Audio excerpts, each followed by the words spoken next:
क्या हुआ? 4 लोगों को गिरफ्तार किया गया और उनके पास क्वेश्चन पेपर का बंडल मिला। एक सोनू कुमार थे जिन्होंने बीपीएससी को लेकर बहुत अच्छे से प्रदर्शन किए थे। साइड कर लिया।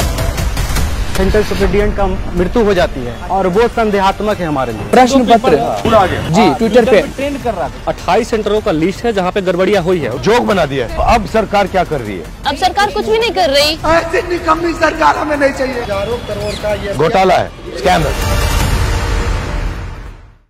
क्या हुआ? 13 को परीक्षा होने वाली है, तो बच्चे 2 तारीख को कॉल लिए कि हम लोग कम से कम आयोग को बोलना चाहिए कि क्या है। उस समय कुछ नहीं हुआ। 6 को बच्चे आए, पूरा पिट गए, उसके बाद भी आयोग कुछ नहीं। शाम को बताती है कि नॉर्मलाइजेशन नहीं होगा। पहली बार ऐसा हुआ है ऑफिशियली प्राइवेट शिक्षकों को बुला करके इन्वॉल्व करके और डिसीजन ली है आयोग ने, जो कि बिल्कुल नहीं होना चाहिए। स्टेक होल्डर हम विद्यार्थी हैं, अगर आपको बुलाना था तो प्रोफेसर बुलाते। 15 को शेड्यूल था 15 नवंबर को कि छात्रों से संवाद होगा, लेकिन ऐसा नहीं हुआ क्योंकि 4 दिन इनका पोर्टल इनका डिस्टर्ब रहा, जिसके कारण से लगभग 80,000 बच्चे वंचित रह गए फॉर्म भरने से। उन्होंने रजिस्ट्रेशन किया, लेकिन इतनी जटिल प्रक्रिया थी इस बार भरने का। लाइव फोटो करना, भले ही हमारा डिजिटल इंडिया है लेकिन हम लोग डिजिटली परिपक्व तो नहीं है ना महोदय। इतनी कठिन होने के बाद 13 तारीख आया। बापू परीक्षा परिसर जो एशिया का सबसे बड़ा परीक्षा केंद्र बनाया गया है, 12,000 विद्यार्थी बैठे हुए थे।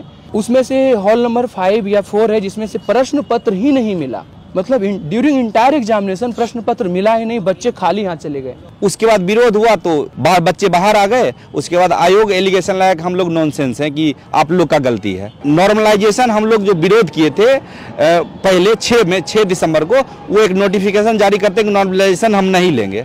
जब 4 तारीख को एग्जाम लिए, फिर एक शब्द ला दिए स्केलिंग, कि हम स्केलिंग लेंगे। स्केलिंग यूपीएससी के मेंस या ऑप्शनल जीएस सब्जेक्ट में लाया जाता है और ये पीटी में ही ला रही। यहाँ पे स्पष्ट लिखा हुआ है कि स्केलिंग जैसी कोई प्रक्रिया नहीं होगी। 13 को जो पेपर चल रहा था 1 बजे पेपर बाहर आ गया, हालांकि 12:53 और 12:38 में ही पेपर घूम रहे थे और ये ट्विटर पे आ गई। तो ये ट्विटर वाला प्रश्न पत्र जी ट्विटर पे ट्रेंड कर रहा था। ये मतलब बीच में आ रहा है। जी ट्विटर पे आ गया। उसके बाद फिर व्हाट्सएप पे भी आ गया। महोदय मैं वहाँ बोल रहा था ना कि कुछ को प्रश्न पत्र नहीं मिले, कुछ हाँ।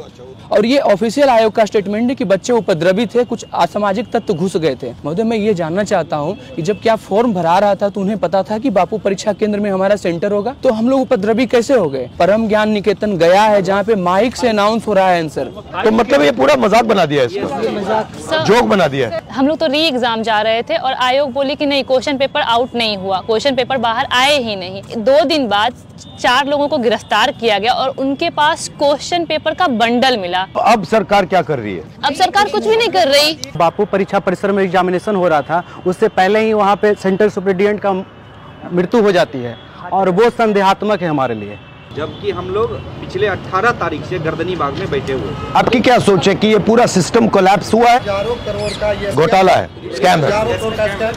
और हम सिर्फ इतना कहते हैं कि री एग्जाम हमको करवा दीजिए। और सीएम आपसे बात क्यों नहीं कर रहे? ये बिहार के अंदर में एक रैकेट चलता है, जो कि पूरा का पूरा एसएससी का पेपर हो, एनटीपीसी का पेपर हो, दरोगा का पेपर हो, बिहार पुलिस का पेपर हो। 67वें बीपीएससी में भी जो है वो इसी तरीके से हुआ था, तो पूरा एग्जाम कैंसिल हो गया था। ये जो बीपीएससी के जो चेयरमैन है वो गुजरात के रहने वाले हैं, ठीक है, और वो उस पे जो है कई सारे आरोप भी हैं और सिस्टम से ये चला रहे हैं। गुजरात के अंदर में रैकेट चलता है और सीएम साहब का जो डिस्ट्रिक्ट है, हम कोई क्षेत्र का बात नहीं कर, वहाँ से लगातार लोग पकड़ाए हैं, रैकेट में लगातार पकड़ाए हैं। आप कुछ बोलना चाहती हो? हम लोग 6 तारीख और 25 तारीख और 29 तारीख को हम लोग को बर्बरतापूर्वक लाठीचार्ज किया गया। हम लोग गांधीवादी तरीके से गए थे बीपीएससी ऑफिस के सामने और मेल पुलिस के द्वारा हम लोग को बेरहमी से पीटा गया और पीछे मारा गया। इतना बेरहमी से मारा गया कि हम लोग उसका बयान नहीं कर सकते हैं। और सोशल मीडिया पर इतना ट्वीट होता है, हम सब का पिक क्लिक जो होता है देखते हैं तो शर्म आती है। पीएमसीएच में हम लोग एडमिट थे तो हम लोग को हाउस अरेस्ट किया गया। इतना पीड़ा से हम लोग दर्द में महसूस कर रहे थे, उस वजह पुलिस हम लोग को टॉर्चर कर रही थी। क्या चाहती है सरकार हम लोग से?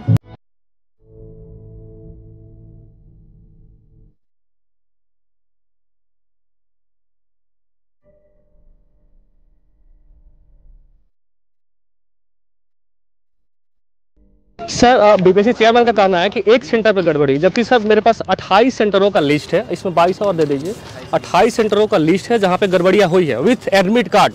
ये कहाँ का है? ये गुजरात वही है, गुजरात वाला। ये सर ये जब पहले बहुत सारे केस हैं सर, इन पे बहुत सारा 400 करोड़ का एलिगेशन है सर SC/ST मामले में। सर ये पूरा का पूरा मामला जो है संवैधानिक क्राइसिस हाँ, का है, संवैधानिक बिल्कुल। का है। संविधान यात्रा पे आप लगातार सिस्टम कोलैप्स। अच्छा एक बात बताइए, आप मुझसे क्या चाहते हैं? एक बार गर्दनी बाग चले सर। हमारी 4 मांगे पार्लियामेंट हाउस में ऐसा कानून बने जिससे लोग डरे, प्रशासन डरे और विधायक डरे। मेन आपका है कि मैं पार्लियामेंट में आपकी बात उठाऊं ना। नमस्कार। धन्यवाद सर आपके। तो सर एक स्टूडेंट के लिए टीचर नहीं आएगा तो कौन आएगा? भारत हमारा लोकतांत्रिक देश है सर, और हम लोग सर गांधीवाद में विश्वास करते हैं सर, इसीलिए हम लोगों ने सर सत्याग्रह शुरू किया। वरना सर छात्रों का सत्याग्रह नहीं होता सर, आंदोलन और क्रांति होती है सर। और हम लोगों ने अपने मुद्दे भी रखे सर, प्रोटेस्ट नहीं रिक्वेस्ट। हमने कहा सर व्यवधान नहीं समाधान और विवाद नहीं संवाद। उसके बाद भी सर पुलिस वालों ने बर्बरतापूर्वक हम लोग पर सर लाठीचार्ज किया है, माँ बहन की गालियां दी हैं, लड़कियों को जो है पुलिस वालों ने सर पेट पे मारा है कि पूरे विश्व में ऐसा कभी नहीं हो सर, अंग्रेजों के काल में भी ऐसा नहीं होगा जो आज हो रहा है सर।